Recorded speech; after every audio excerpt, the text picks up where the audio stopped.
नमस्ते एस्पिरेंट्स और स्वागत है आपका। नमस्कार।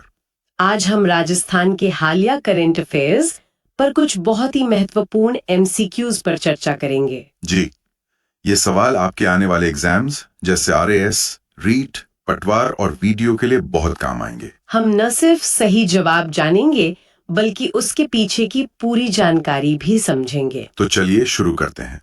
प्रश्न 1। ग्लोबल स्टोन टेक्नोलॉजी फोरम 2025 का 10वां संस्करण कहाँ आयोजित किया गया? आपके विकल्प है ए जयपुर, बी मकराना नागौर, सी किशनगढ़ अजमेर, डी राजसमंद। सोचिए जरा।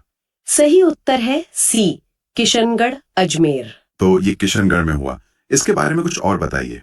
जी, पहली बात तो ये कि ये ग्लोबल स्टोन टेक्नोलॉजी फोरम का 10वां संस्करण था 10वां, अच्छा। और ये 9 और 10 जनवरी को आयोजित हुआ था। और जगह थी किशनगढ़, जिसे हम स्टोन इंडस्ट्री का एक बहुत बड़ा हब मानते हैं। बिल्कुल। और सबसे जरूरी बात, इसके आयोजक इसे centre for development of stones यानी CDOS और रीको ने मिलकर आयोजित किया था। मतलब ये एक बड़ा सरकारी प्रयास था इस इंडस्ट्री को टेक्नोलॉजी से जोड़ने का। सही पकड़ा आपने। चलिए अब देखते हैं अगला सवाल। प्रश्न 2।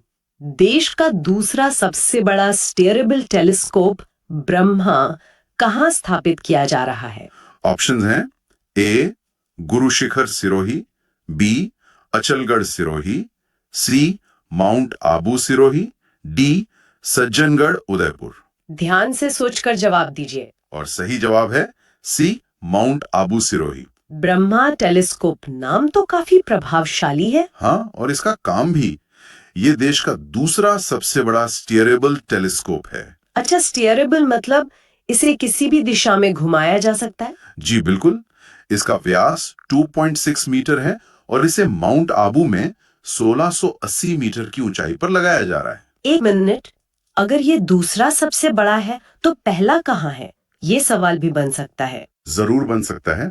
देश का सबसे बड़ा टेलीस्कोप, जिसका व्यास 3.6 मीटर है, वो नैनीताल उत्तराखंड में है। ठीक है, अब आते हैं प्रश्न 3 पर। राजस्थान कोऑपरेटिव डेयरी फेडरेशन यानी RCDF द्वारा दूध में मिलावट रोकने के लिए कौन सा अभियान चलाया गया? इसके विकल्प हैं ए ऑपरेशन क्लीन मिल्क, बी शुद्ध के लिए युद्ध, सी दूध का दूध पानी का पानी अभियान, डी मिशन शुद्ध दूध। ये नाम तो काफी दिलचस्प लग रहे हैं। सही जवाब है ऑप्शन सी दूध का दूध पानी का पानी अभियान। दूध का दूध पानी का पानी, नाम से ही उद्देश्य साफ हो रहा है। जी, इसे राजस्थान कोऑपरेटिव डेयरी फेडरेशन यानी RCDF ने चलाया था। और इसका मकसद क्या था? मकसद सीधा था, दूध और दूध से बने जो भी प्रोडक्ट्स हैं उनमें मिलावट की जांच करना और ये पक्का करना कि वो शुद्ध हैं। ये अभियान कब से कब तक चला? ये अभियान 10 जनवरी से 30 जनवरी तक चलाया गया था। बहुत अच्छा, अगला सवाल देखते हैं। प्रश्न 4। देश का पहला अंतर्राष्ट्रीय ड्राइविंग टेस्ट सेंटर कहाँ स्थापित किया गया है? ऑप्शंस हैं हाँ, सांगानेर जयपुर, बी, बोरानाड़ा जोधपुर, सी, सिंघावल अजमेर, डी। किशनगढ़ अजमेर। देश का पहला, ये तो जरूरी सवाल है। और सही जवाब है ऑप्शन सी सिंघावल अजमेर। अच्छा, तो ये अजमेर के सिंघावल गांव में है। हाँ, इसकी खासियत क्या है? इसकी सबसे बड़ी खासियत यह है कि ये देश का पहला ऐसा सेंटर है, मतलब अब तक ऐसा कोई सेंटर नहीं था? नहीं, जो पूरी तरह से अंतर्राष्ट्रीय मानकों पर बना हो। इसका उद्देश्य ड्राइवरों को आधुनिक और बहुत ही एडवांस ट्रेनिंग देना है। तो कह सकते हैं कि यहाँ से ट्रेनिंग लेने के बाद ड्राइविंग स्किल्स काफी बेहतर होंगी। बिल्कुल, और शायद विदेशों में लाइसेंस लेने में भी आसानी होगी। ठीक है, अब आते हैं प्रश्न 5 पर। राजस्थान में स्थापित की जा रही 3 नई महिला पुलिस बटालियनों में से पद्मिनी बटालियन का मुख्यालय कहाँ होगा? आपके विकल्प हैं ए अलवर, बी बाड़मेर, सी अजमेर, डी सीकर। ये महिला सशक्तिकरण से जुड़ा एक महत्वपूर्ण कदम है। सही उत्तर है ऑप्शन डी सीकर। तो पद्मिनी बटालियन का हेडक्वार्टर सीकर में होगा। कुल कितनी बटालियन बन रही हैं? कुल 3 नई महिला पुलिस बटालियन स्थापित की जा रही हैं। और बाकी 2 कौन सी हैं और कहाँ हैं? दूसरी है कालीबाई बटालियन, जिसका मुख्यालय अलवर में होगा। और तीसरी? और तीसरी है अमृता देवी बटालियन, इसका मुख्यालय बाड़मेर में होगा। पद्मिनी, कालीबाई, अमृता देवी, नाम भी बहुत सोच समझ कर रखे गए हैं। जी, राजस्थान के गौरवशाली इतिहास से जुड़े नाम हैं। अगला सवाल, प्रश्न 6। 76वें गणतंत्र दिवस के अवसर पर राज्य स्तरीय समारोह का आयोजन कहाँ किया गया? ऑप्शंस देखिए। A Sawai Mansingh stadium Jaipur, B Maharana Bhupal stadium Udaipur, C Umaid Bhawan palace Jodhpur, D Mehrangarh Durg Jodhpur. ये एक परंपरा में बदलाव का संकेत है। और सही जवाब है बी महाराणा भूपाल स्टेडियम उदयपुर। ये एक बड़ी बात है क्योंकि राज्य स्तरीय समारोह हमेशा जयपुर में ही होता था। जी हाँ, ये पहली बार था जब राज्य स्तरीय समारोह राजधानी जयपुर से बाहर आयोजित किया गया। तो ये 76वें गणतंत्र दिवस पर हुआ उदयपुर के महाराणा भोपाल स्टेडियम में। सही कहा। और वहाँ मुख्य अतिथि राज्यपाल हरिभाऊ बागड़े थे, जिन्होंने तिरंगा फहराया। चलिए अब बात करते हैं एक अभियान की। प्रश्न 7। लाडसर अभियान का संबंध किससे है? विकल्प हैं। ए बालिकाओं की शिक्षा से, बी कुपोषित बच्चों के स्वास्थ्य सुधार से, सी महिला सुरक्षा से, डी ग्रामीण स्वच्छता से। सोचिए इसका जवाब क्या हो सकता है? इसका सही उत्तर है बी कुपोषित बच्चों के स्वास्थ्य सुधार से। लाडसर अभियान, इसके बारे में थोड़ा और बताइए। देखिए, इस अभियान की शुरुआत जयपुर जिला प्रशासन ने 13 जनवरी 2025 को की थी। और इसका उद्देश्य था जो बच्चे कुपोषित हैं या अति कुपोषित हैं, उनके स्वास्थ्य में सुधार लाना। तो ये काम कैसे करता है? मतलब प्रशासन क्या करता है इसमें? इसमें एक बहुत अच्छी बात है। प्रशासन भामाशाहों यानी दानदाताओं का सहयोग लेता है और उनके जरिए बच्चों को पोषण किट बांटी जाती है। अच्छा, तो ये एक तरह से सामुदायिक भागीदारी का मॉडल है। बिल्कुल। इसी से मिलता जुलता अगला सवाल है। प्रश्न 8। सुपोषित मां अभियान 3.0 का शुभारंभ किस क्षेत्र से किया गया? ऑप्शंस हैं। ए जयपुर अजमेर क्षेत्र, बी कोटा बूंदी क्षेत्र, सी जोधपुर पाली क्षेत्र, डी अलवर भरतपुर क्षेत्र। ध्यान दीजिएगा, ये अभियान का तीसरा चरण है। सही जवाब है बी कोटा बूंदी क्षेत्र। तो सुपोषित मां अभियान 3.0 कोटा बूंदी से शुरू हुआ। जी, इसका शुभारंभ 3 जनवरी 2025 को हुआ। और इसका शुभारंभ किसने किया? इसे लोकसभा अध्यक्ष ओम बिरला और उप मुख्यमंत्री दिया कुमारी ने मिलकर शुरू किया। इसका उद्देश्य तो नाम से ही साफ है, पर इसमें किया क्या जाता है? इसमें गर्भवती महिलाओं को पोषण किट दी जाती है और उनकी मुफ्त में स्वास्थ्य जांच भी की जाती है। मतलब माँ और बच्चे दोनों के स्वास्थ्य का ध्यान रखा जाता है। जी, जन्म से पहले ही। अब कला और संस्कृति से जुड़ा एक सवाल। प्रश्न 9। बेगम बतूल, जिन्हें पद्मश्री 2025 से सम्मानित किया गया, का संबंध किस कला से है? आपके विकल्प हैं। ए कथक नृत्य, बी टेराकोटा कला, सी मांड गायकी, डी फड़ चित्रकारी। पद्म पुरस्कार से जुड़े सवाल हमेशा ही महत्वपूर्ण होते हैं। और सही जवाब है सी मांड गायकी। बेगम बतूल मांड गायकी, यस। ये कहाँ की रहने वाली हैं? बेगम बतूल जी जयपुर की रहने वाली हैं। और उन्हें ये सम्मान क्यों दिया गया? उन्हें ये पद्मश्री सम्मान मांड गायकी को देश विदेश में बढ़ावा देने और इस लोक कला को जीवित रखने में उनके योगदान के लिए दिया गया है। ये तो पूरी मांड परंपरा का सम्मान है। निश्चित रूप से। और अब हमारा प्रश्न 10। सीएम शिक्षित राजस्थान अभियान की शुरुआत कहां से की गई? ऑप्शंस हैं। ए जयपुर, बी जोधपुर, सी कोटा, डी बीकानेर। सोचकर जवाब दें। सही उत्तर है सी कोटा। सीएम शिक्षित राजस्थान अभियान, और वो भी कोटा से। ये थोड़ा सरप्राइजिंग है। हाँ, लेकिन इसकी वजह है इस अभियान की शुरुआत 29 मार्च 2025 को कोटा से हुई। और इसके मुख्य उद्देश्य क्या है? इसके 2 मुख्य उद्देश्य हैं। पहला तो राष्ट्रीय शिक्षा नीति NEP 2020 को असरदार तरीके से लागू करना। और दूसरा? दूसरा उद्देश्य ज्यादा प्रैक्टिकल है। क्लास 3 से 8 तक के जो विद्यार्थी हैं, उनका हिंदी, अंग्रेजी और गणित में सीखने का स्तर क्या है, इसका मूल्यांकन करना। मतलब पहले समस्या को समझना, फिर उसका समाधान निकालना। बिल्कुल, ये शिक्षा की गुणवत्ता सुधारने की दिशा में एक बड़ा कदम है। प्रश्न 11। महात्मा ज्योतिबा फूले मंडिक श्रमिक कल्याण योजना की शुरुआत किस वर्ष हुई थी? आपके विकल्प हैं ए 2011, बी 2015, सी 2019 या फिर डी 2021। और सही विकल्प है बी। जी हाँ, 2015। ये योजना असल में इसका मुख्य उद्देश्य था मंडी में काम करने वाले जो लाइसेंस धारक मजदूर हैं और उनके परिवार हैं, उन्हें एक तरह की सामाजिक सुरक्षा देना। अच्छा, तो ये तो काफी पुरानी योजना है। हाल ही में ये फिर से चर्चा में क्यों आ गई? वो इसलिए क्योंकि सरकार ने हाल ही में इस योजना के तहत दी जाने वाली जो विवाह सहायता राशि है, उसे बढ़ाया है। अच्छा अच्छा। हाँ, तो जब भी किसी पुरानी योजना में इस तरह का कोई अपडेट आता है, तो वो परीक्षा के लिए फिर से महत्वपूर्ण हो जाती है। और इसमें सिर्फ विवाह सहायता ही नहीं है, जहां तक मुझे याद है इसमें और भी कुछ लाभ है ना? बिल्कुल, इसमें प्रसूति सहायता है, मेधावी छात्रों के लिए पुरस्कार भी हैं, मतलब एक पूरा कल्याणकारी पैकेज है ये। चलिए, अब अगले प्रश्न पर आते हैं। प्रश्न 12। राष्ट्रीय आपराधिक विज्ञान विश्वविद्यालय का कैंपस राजस्थान में कहाँ खोला जा रहा है? ऑप्शंस हैं ए जोधपुर, बी जयपुर, सी कोटा, डी उदयपुर। इसका सही जवाब है विकल्प बी। जी, जयपुर।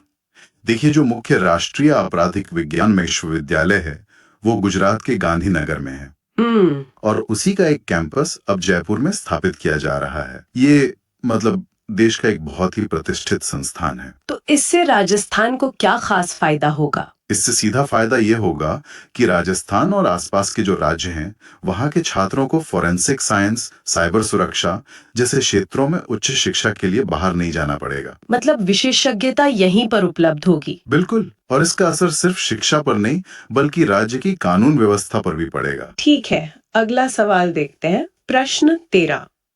एरो इंडिया 2025 में राजस्थान के किन 2 युवाओं का चयन हुआ है? विकल्प ये रहे अ राजेश काजला और अंकित वशिष्ठ, ब कपिल देव मीणा और इमरान खान, स प्रवीण प्रजापत और अनिल कुमार, या द मयंक सिंह और सुशील गोस्वामी। और इसका सही उत्तर है अ। हाँ, राजेश काजला और अंकित वशिष्ठ। एरो इंडिया जो है वो भारत का सबसे बड़ा एरोस्पेस और रक्षा प्रदर्शनी शो है, मतलब अंतर्राष्ट्रीय स्तर पर इसकी बहुत प्रतिष्ठा है। अच्छा। तो इसमें राजस्थान के इन 2 युवाओं का चयन होना एक बहुत बड़ी बात है। राजेश काजला सीकर जिले से हैं और अंकित वशिष्ठ जयपुर से। तो ये ना सिर्फ उनकी व्यक्तिगत उपलब्धि है, बल्कि राजस्थान के लिए भी एक गर्व की बात है। निश्चित रूप से ये दिखाता है कि राजस्थान की प्रतिभा अब राष्ट्रीय स्तर पर अपनी पहचान बना रही है। अब आते हैं एक पुरातात्विक खोज पर। प्रश्न 14। बनास नदी से 14वीं शताब्दी की नायक नायिका की संयुक्त मूर्ति हाल ही में किस गांव से प्राप्त हुई है? आपके ऑप्शंस है ए पड़सला गांव जोधपुर, बी ऊंडवा गांव कोटा, सी अखेपुरा गांव भीलवाड़ा, डी गोविंदपुरा रोपाड़ा जयपुर। सही जवाब है विकल्प सी। जी, अखेपुरा गांव भीलवाड़ा। ये एक कह सकते हैं बहुत ही महत्वपूर्ण पुरातात्विक खोज है। ये खास क्यों है? खास इसलिए है क्योंकि खुदाई के दौरान बनास नदी के किनारे से 14वीं शताब्दी की एक दुर्लभ मूर्ति मिली है, जिसमें एक नायक और नायिका को एक साथ दिखाया गया है। अच्छा। अक्सर हमें उस काल की धार्मिक मूर्तियां मिलती हैं, लेकिन नायक नायिका की मूर्ति मिलना उस दौर के सामाजिक जीवन पर भी प्रकाश डालता है। मतलब ये उस समय की कला और समाज को समझने में मदद करेगी। बिल्कुल, पुरातत्व की दृष्टि से ये एक बहुत अहम खोज है। चलिए अगला प्रश्न देखते हैं जो पशुपालन से जुड़ा है। प्रश्न 15।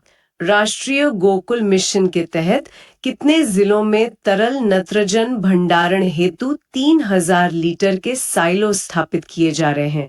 विकल्प है ए 10, बी 11, सी 13, डी 15 और सही जवाब है सी यानी 13। जी, 13 जिलों में।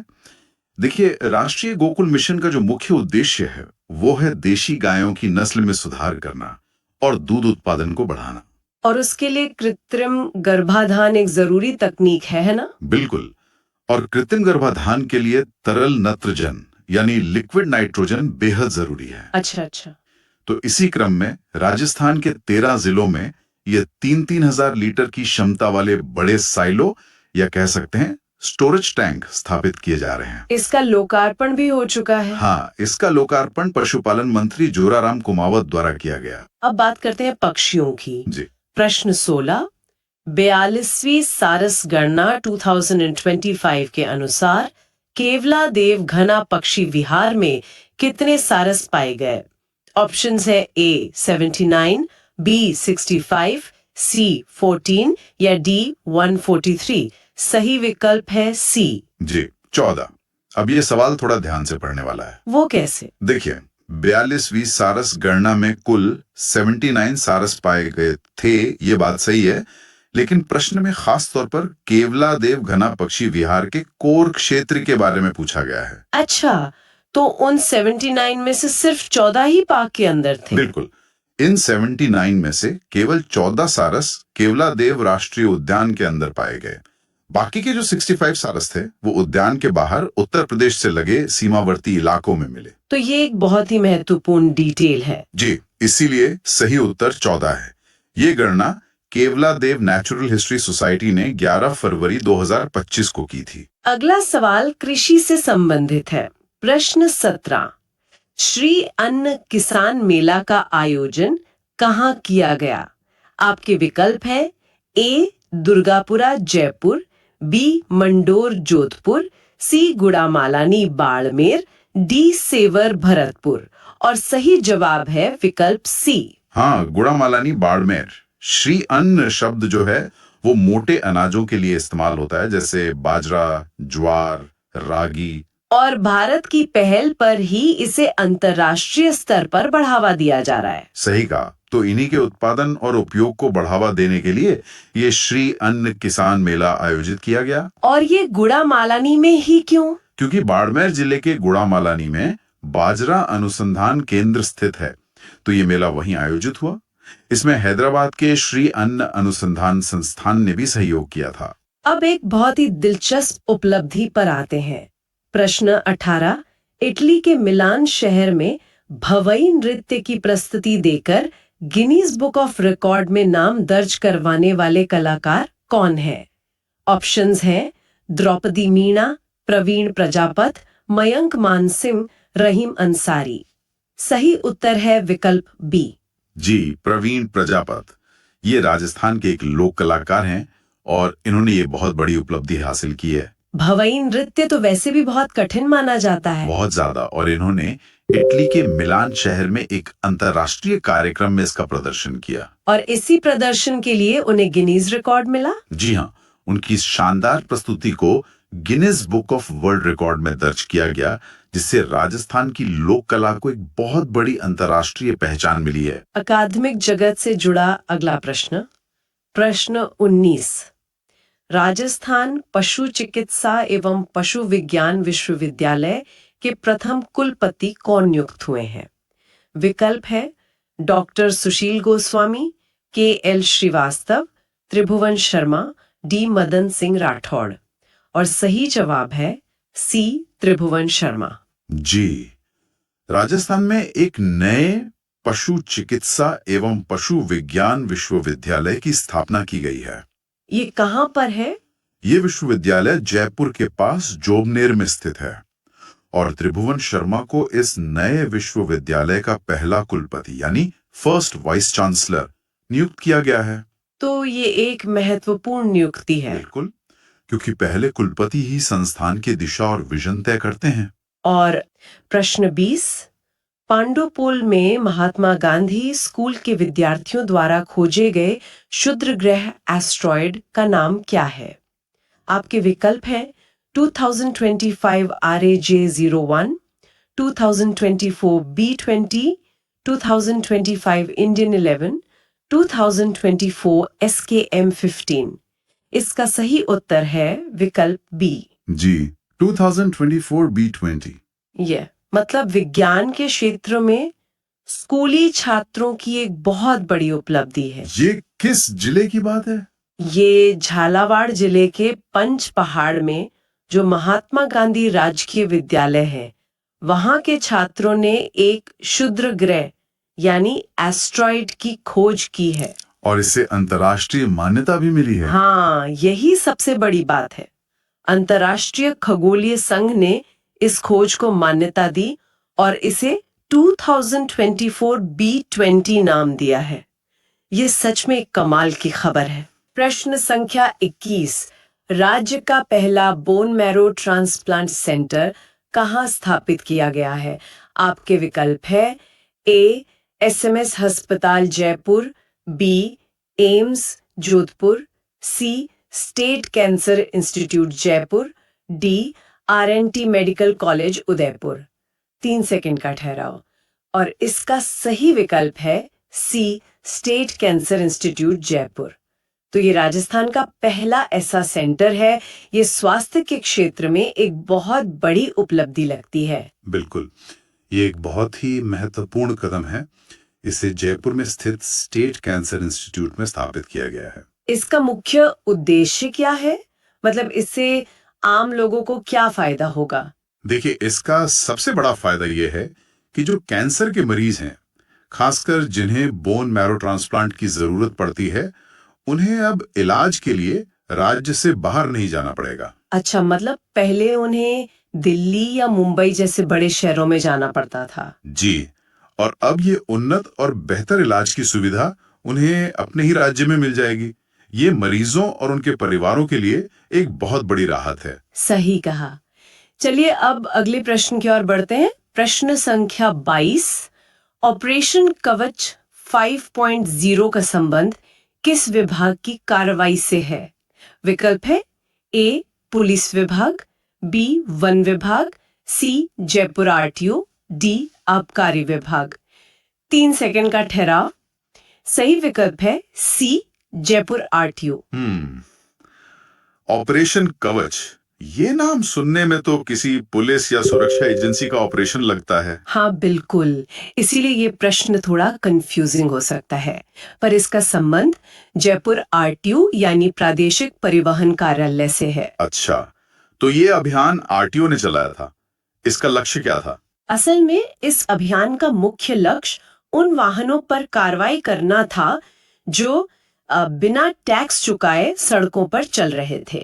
और शायद वो वाहन भी जो अवैध रूप से चलाए जा रहे थे। एग्जैक्टली।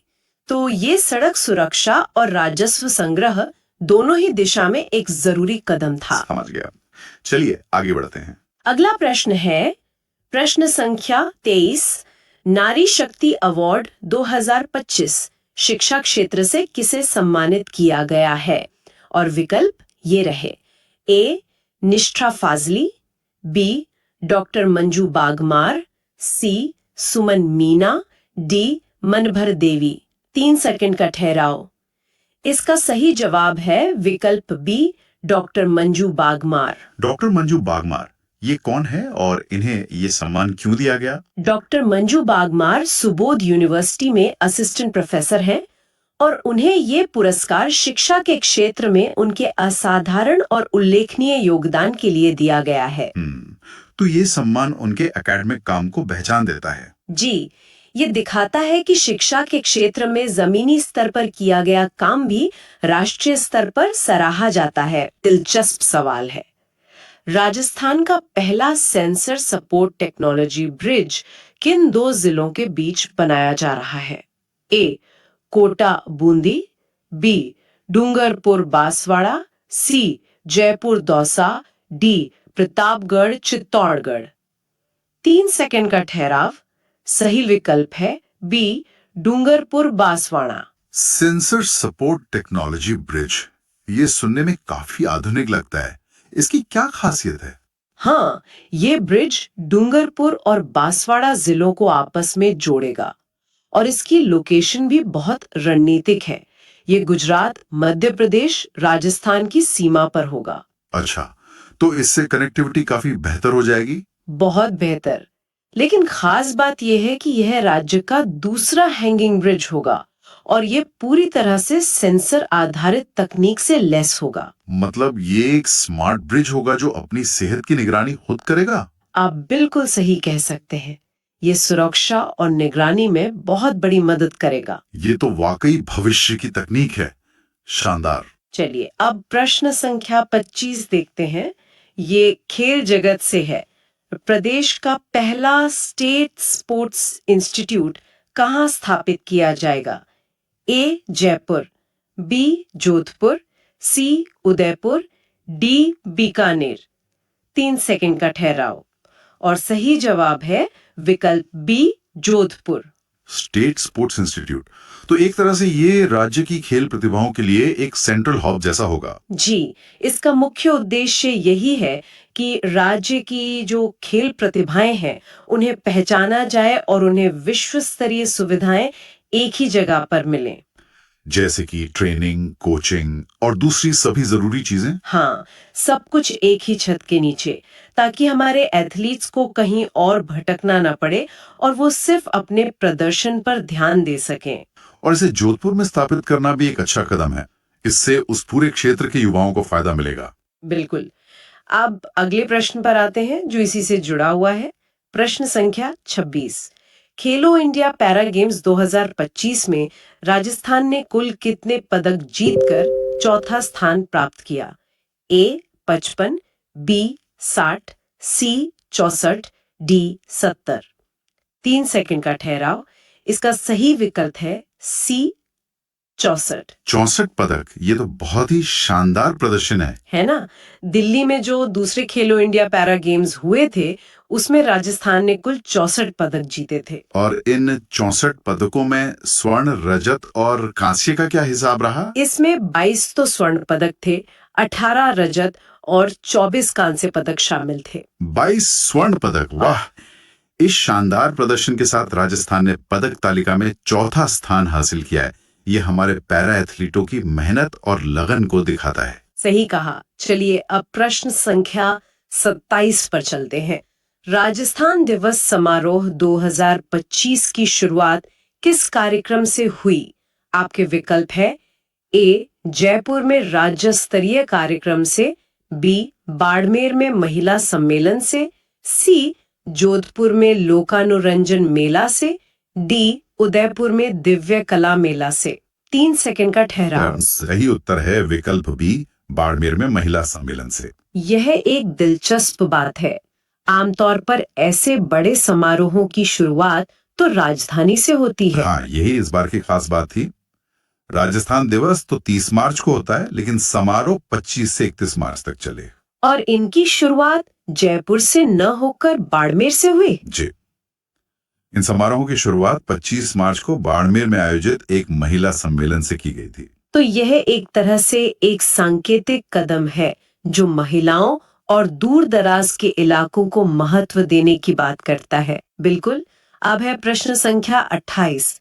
अमृत सरोवर योजना के क्रियान्वयन में राजस्थान का देश में कौन सा स्थान है? ए पहला, बी दूसरा, सी तीसरा, डी चौथा। 3 सेकंड का ठहराव।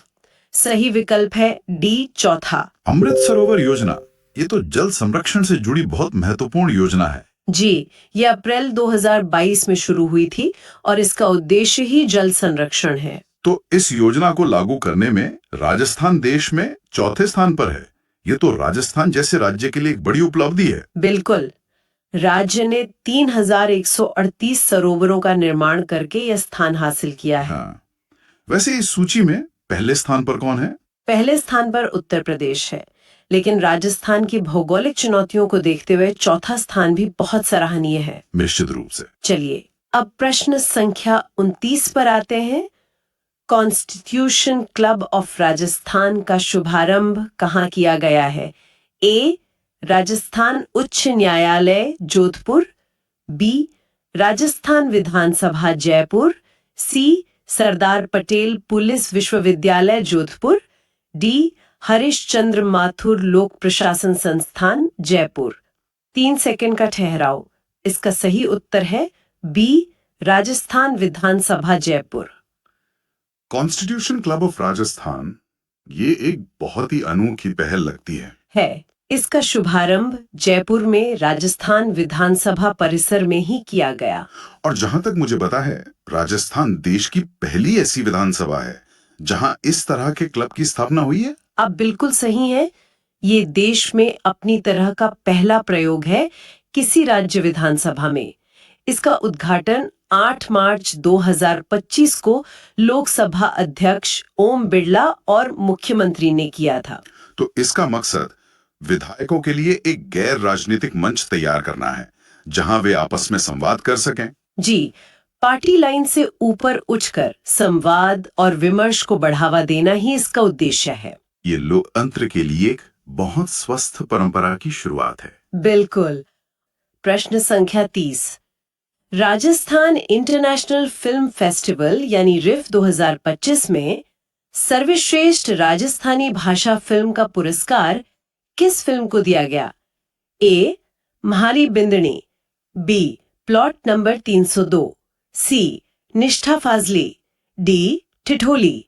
3 सेकंड का ठहराव और सही जवाब है बी, प्लॉट नंबर 302।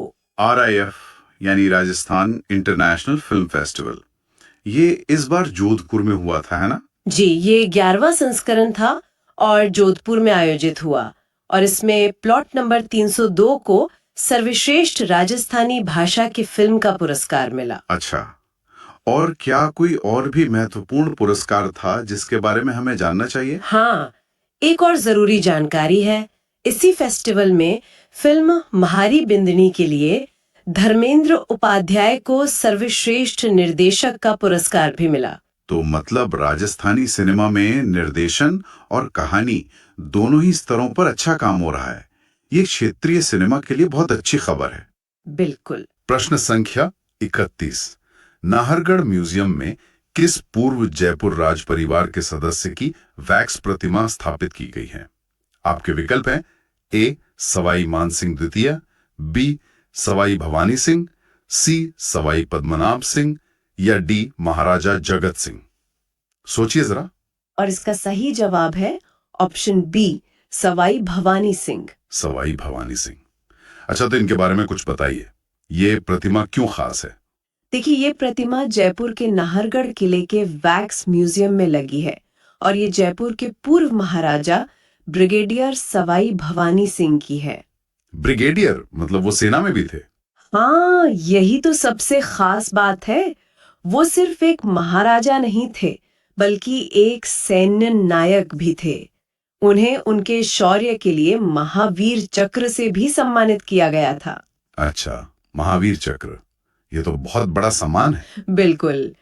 तो ये प्रतिमा एक तरह से उनके शाही और सैन्य दोनों ही योगदानों को एक सम्मान देती है। बहुत दिलचस्प। चलिए अब अगले सवाल की ओर बढ़ते हैं। प्रश्न 32। माता कर्मा की 1009वीं जयंती पर जारी डाक टिकट में उनका संबंध किस समाज और गांव से बताया गया है? ऑप्शंस हैं ए, समाज जाट, गांव जायल नागौर, बी, समाज गुर्जर, गांव आसींद भीलवाड़ा, सी, समाज साहुतेली, गांव कालवा नागौर और डी, समाज राजपूत, गांव रोहट पाली। ये एक महत्वपूर्ण सवाल है क्योंकि डाक टिकट पर छपी जानकारी को आधिकारिक माना जाता है और सही विकल्प है सी, यानी साहुतेली समाज और गांव कालवा नागौर। जी, भारत के डाक विभाग ने माता कर्मा की 1009वीं जयंती पर यह विशेष डाक टिकट जारी किया। तो इस पर आधिकारिक तौर पर यही जानकारी अंकित की गई है? हल बिल्कुल। इसमें उन्हें साहू तेली समाज से और उनका जन्म स्थान नागौर जिले का कालवा गांव बताया गया है। ये उस समुदाय और उस क्षेत्र के लिए बहुत बड़ा सम्मान है। सही कहा। अब आते हैं प्रश्न संख्या 33 पर। ये प्रशासन और योजनाओं से जुड़ा है। रिफॉर्म, परफॉर्म और ट्रांसफॉर्म की अवधारणा पर आधारित राष्ट्रीय पोषण पखवाड़ा में राजस्थान को देश में कौन सा स्थान प्राप्त हुआ? पहला, दूसरा, तीसरा या पांचवा? मुझे लगता है इसका जवाब कई लोगों को पता होगा क्योंकि ये एक बड़ी उपलब्धि थी। सही उत्तर है ए, पहला। पहला स्थान पूरे देश में, ये तो वाकई बहुत बड़ी बात है। हाँ, ये 7वां राष्ट्रीय पोषण पखवाड़ा था जो 8 से 22 अप्रैल तक चला। इसका मकसद पोषण को लेकर जागरूकता फैलाना था। और राजस्थान ने इसमें सबसे अच्छा काम किया। जी, इन गतिविधियों के बेहतरीन क्रियान्वयन के लिए राजस्थान को पूरे देश में पहला स्थान मिला। और इसमें भी टोंक जिले के पीपलू ब्लॉक का काम खास तौर पर बहुत सराहा गया। मतलब ये सफलता सिर्फ कागजों पर नहीं बल्कि जमीनी स्तर तक पहुंची है। बिल्कुल। चलिए अब कृषि से जुड़ा एक बहुत ही रोचक सवाल लेते हैं। प्रश्न 34, बीकानेर कृषि विज्ञान केंद्र द्वारा विकसित खेजड़ी की नई कांटे रहित और कम ऊंचाई वाली किस्म को क्या नाम दिया गया है? विकल्प हैं ए मरु शोभा, बी थार शोभा, सी राज शोभा या डी राजस्थान गौरव। ये तो एक क्रांतिकारी खोज कही जा सकती है, खासकर राजस्थान के किसानों के लिए। इसका सही नाम है बी, थार शोभा। थार शोभा, नाम से ही लग रहा है कि ये थार के लिए बनी है, पर इसकी खासियत क्या है? मतलब कांटे रहित और कम ऊंचाई। हाँ, यही दो सबसे बड़ी बातें हैं। पहली, इसमें कांटे नहीं है, और दूसरी, इसकी अधिकतम ऊंचाई सिर्फ 5 फीट तक होती है। सिर्फ 5 फीट? तो इसकी फलियां मतलब सांगरी तोड़ना कितना आसान हो जाएगा। बस यही इसका मकसद है। सांगरी तोड़ने में जो मेहनत और खतरा होता था वो अब बहुत कम हो जाएगा।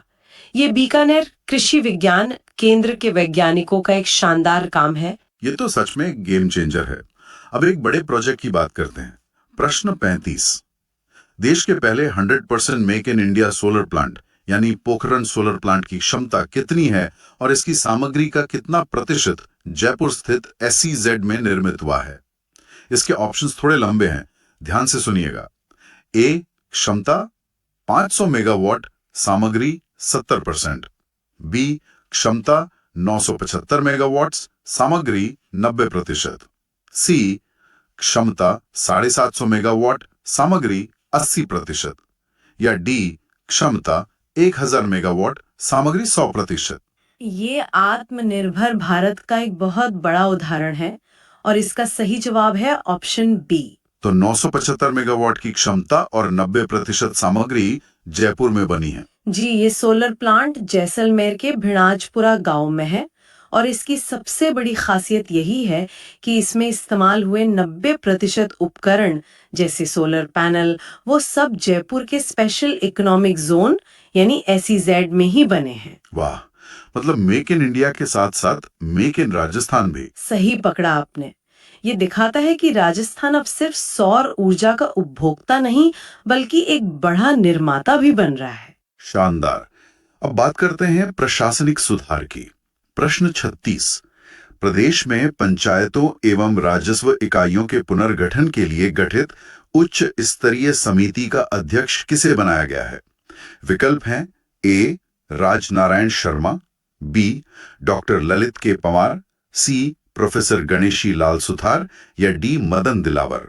ये एक बहुत ही महत्वपूर्ण समिति है क्योंकि इसका असर सीधे आम लोगों तक सरकारी योजनाओं के पहुंचने पर पड़ेगा और इसके अध्यक्ष बनाए गए हैं ऑप्शन बी, डॉक्टर ललित के पंवार।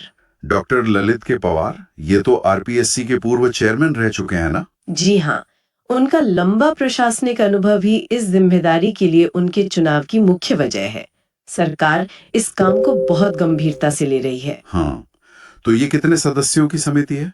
ये 4 सदस्यों वाली एक उच्च स्तरीय समिति है और इसे अपनी रिपोर्ट देने के लिए 6 महीने का समय दिया गया है। चलिए, ये एक जरूरी कदम है। अब आते हैं अगले सवाल पर। प्रश्न 37, ये पुरस्कारों से जुड़ा है। मुख्यमंत्री उत्कृष्टता पुरस्कार 2025 के तहत मेरा अस्पताल मेरी जिम्मेदारी नवाचार हेतु किसे सम्मानित किया गया? ए अजिताभ शर्मा, बी डॉक्टर विपिन माथुर, सी वैभव गालरिया या डी प्रियंका गोस्वामी। मेरा अस्पताल मेरी जिम्मेदारी, ये नाम ही बहुत कुछ कहता है और इस बेहतरीन पहल के लिए सम्मान मिला है बी डॉक्टर विपिन माथुर को। अच्छा, ये किस श्रेणी में मिला है, संस्थागत या व्यक्तिगत? ये सम्मान उन्हें व्यक्तिगत श्रेणी में मिला है।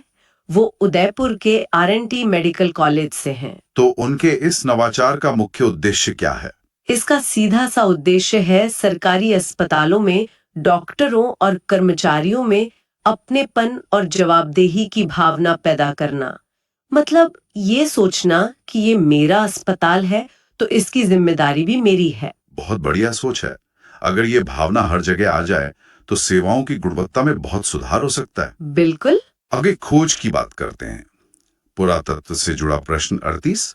हाल ही में खुदाई के दौरान जैन प्रतिमा कहाँ मिली है, जो काले ग्रेनाइट पत्थर से बनी है? आपके विकल्प हैं ए सांभर झील के किनारे, बी गुंदोलाव झील किशनगढ़ के किनारे, सी आना सागर झील के किनारे, या डी पुष्कर झील के किनारे। अक्सर ऐसी खोजें इतिहास के कई नए पन्ने खोल देती हैं। और ये प्रतिमा मिली है ऑप्शन बी, गुंदुलाव झील किशनगढ़ के किनारे। किशनगढ़ में? अच्छा, इस प्रतिमा के बारे में कुछ और जानकारी? जी, ये खुदाई के दौरान मिली है, काले ग्रेनाइट पत्थर से बनी है और इसका आकार लगभग 13 इंच ऊंचा और 10 इंच चौड़ा है। झील के किनारे मिलना, क्या ये किसी पुरानी बस्ती का संकेत हो सकता है? इसकी पूरी संभावना है। पुरातत्वविद अब इसी का अध्ययन करेंगे। हो सकता है ये उस क्षेत्र के जैन इतिहास के बारे में कोई नई कहानी बताए। इस संरक्षण से जुड़ा है।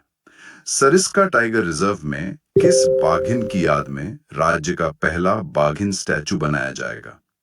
ऑप्शंस हैं ए मछली T16, बी कृष्णा T19, सी राजमाता ST2, या डी एरोहेड T84। ये एक बहुत ही अनोखी और भावनात्मक पहल है जी। और ये सम्मान दिया जा रहा है सी राजमाता ST2 को। राजमाता? किसी बाघिन के लिए ये नाम? इसके पीछे जरूर कोई खास कहानी होगी। बहुत खास कहानी है। बाघिन ST2 ने सरिस्का में बाघों की आबादी को फिर से बसाने में सबसे महत्वपूर्ण भूमिका निभाई थी जब वहां बाघ खत्म हो गए थे। एक तरह से वो सरिस्का के नए बाघ परिवार की जननी थी। अच्छा। तो ये स्टैचू उनके इसी योगदान को अमर बनाने के लिए है। जी। और ये राजस्थान में किसी बाघिन की याद में बनने वाला पहला स्टैचू होगा जिससे सरिस्का में ही स्थापित किया जाएगा। ये वन्यजीव संरक्षण के प्रति हमारे समर्पण को भी दिखाता है। आज के लिए इतना ही। उम्मीद है इन सवालों और उनकी जानकारी से सभी को अपनी तैयारी में मदद मिलेगी। अगले सेशन में हम कुछ और महत्वपूर्ण प्रश्नों पर इसी तरह चर्चा करेंगे। धन्यवाद।